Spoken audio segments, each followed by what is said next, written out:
بل مهم درس چې موږ تاسو په دې مبارکه میاشت کې زده کوو هغه دا ده چې باید په خپلو عملونو کې تدریجي ډول باندې مخکې لاړ شو.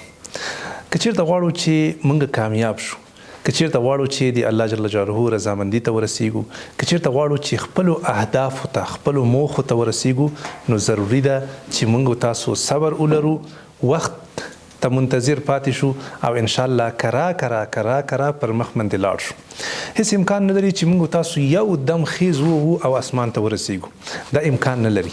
یا موږ د خپلې کامیابي اوج ته ورسیږو، یا په دنیا کې ټولې لاسته راوړنې یو دم په یو شپه او یو ورځ کې ولرو، دا امکان نه لري. که چېرته موږ تاسو غواړو چې کامیاب شو، نو حتما به انشاءالله کوشش کوو، خپل کوشش ته به ادامه ورکوو. د وخت په تېرېدو سره انشاءالله موږ تاسو خپلو لوړو موخو ته انشاءالله رسیدلی شو. په قرآن شریف کې الله جل جلاله فرمایي والذین جاهدوا فینا لنهدینهم سبلنا. هغه څوک چې کوشش وکړي او زحمت وباسي، حتما الله جل جلاله فرمایي چې موږ به هغه ته لاره برابرو، موږ به هغه د هدایت ته رسوو، هغه به کامیابه کوو. د دې آیت مفهوم دا ده، د دې آیت نه دا معلومیږي چې ګورې کوشش خو په یوه ورځ کې نه کیږي که نه، کوشش به ته د تل لپاره په دوامداره توګه باندې کوشش به کوې، زحمت به وباسي، صبر به لري، بیا به انشاءالله الله جل جلاله تا کامیابوي. په بل آیات کې هم الله جل جلاله فرمایي ان الله لا یغیر ما بقوم حتی یغیروا ما بانفسهم. تر هغه وخته پورې د یو چا حالت الله جل جلاله نه ښه کوي تر څو پورې چې د خپل ځان نه وي برابر کړی، د خپل ځان نه یې ښه کړی.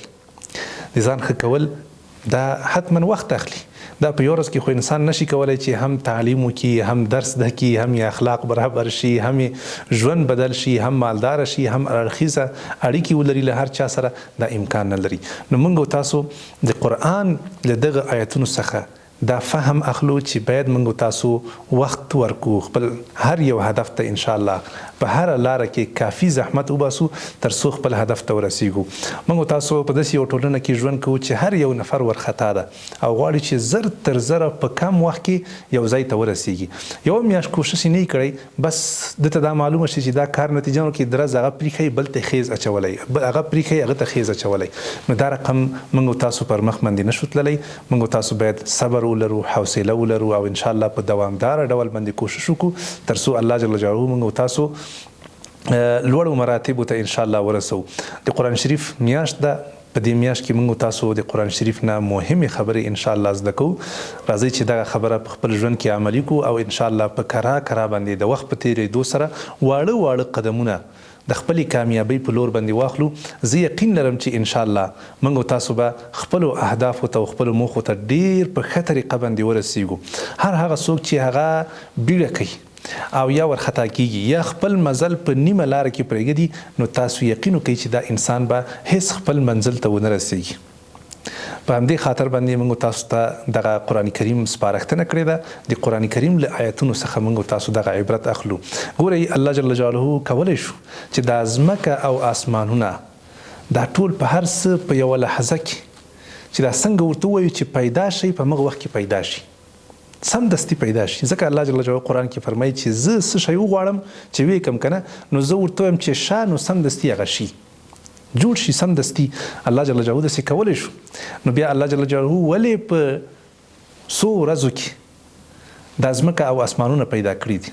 په شپږو ورځو کې الله جل جلاله ولې اسمانونه او ځمکې پیدا کړل؟ دا د دې په خاطر باندې چې موږ تاسو ته دا پیغام راکړي چې انسانانو تاسو هم د وخت په تېرېدو سره کوشش وکړئ چې خپل کارونه مکمل کړئ. سمدستي د یو کار مکملولو لپاره بیړه مه کوئ، بلکې تاسو خپل کوشش خپلو هڅو ته ادامه ورکړئ. کراکرا انشاءالله تاسو به خپلو اهدافو ته ورسیږئ.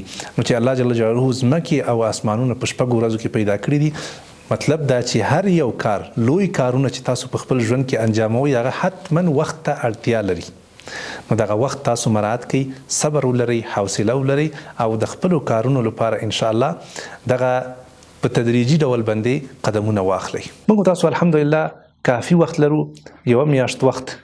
دا ډیره بزرګه او ډیره د قدر وړ او ډیره د عبادتونو بهترینه میاشت چې الله جل جلاله زموږ تاسو په ژوند کې راوستلې ده. نو که چیرته څوک غواړي چې خپل بد عادتونه، فرضاً یو څوک د سیګرټو عادت لري، یو څوک د نسوارو عادت لري، یو څوک کوم بل کنځاوې کوي، بدرد وایي یا پوچ وایي یا کوم بل ناوړه عادت یا ګناه دی لري، کوشش وکړي انشاءالله چې کراکرا په تدریجي ډول باندې دا په دې مبارکه میاشت کې انشاءالله له منځه یوسئ. د دې مبارکې میاشتې له برکته به الله جل جلاله زمونږ نفسونه، زمونږ زړونه اصلاح کړي. نو ډیر کوشش به مو انشاءالله دا وي چې په دې میاشت کې تاسو کراکرا خپل ځانونه اصلاح کړئ. دغه قرآن کریم نه چې موږ تاسو دغه خبره زده کړه چې الله جل جلاله په شپږو ورځو کې دغه ځمکې او اسمانونه پیدا کړي دي، یعنی هر یو کار وخت ته ضرورت لري. نو موږ تاسو هم باید وخت ورکړو خپل ځان ته، خپلو اخلاقو ته، خپلو عادتونو ته، خپلو نیتونو ته، چې د وخت په تیریدو سره انشاءالله دا ټول اصلاح شي، برابر شي او موږ تاسو بهترین انسانان په ځمکه باندې انشاءالله ووسو.